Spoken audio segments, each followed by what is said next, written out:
Yeah, yo. Alas 12 sa kadlawon, sige ko og utong. Ang akong gihuna-huna, grabe kalalong.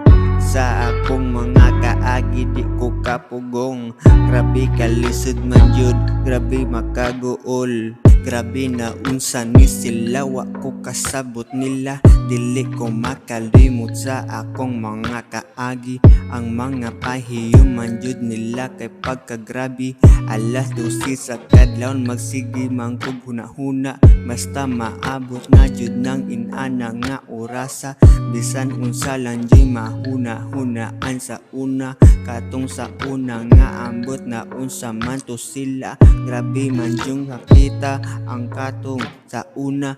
Alas 12 sa kadlawon, sige ko og utong. Ang akong gihuna-huna, grabe kalalong. Sa akong mga kaagi, di ko kapugong. Grabe kalisod man jud, grabe makaguol. Makaguol katong iya akong gisalikway. Tungod ra sa problema nga grabe ra kagamay. Wala man to'y gibuhat nga bate pero ngano man. Ihatag na ko tanan pero mura o kulang. Unsa man joy kulang na ko nga gusto jud nimo. Kanang mahatag na ko nga para ra jud nimo. Makaguol man jud kay wa ko'y mahatag nimo. Kanang butang na kanang gusto ka ayon nimo. Alas 12 sa kadlawon, sige ko og utong. Ang akong gihuna-huna, grabe kalalong.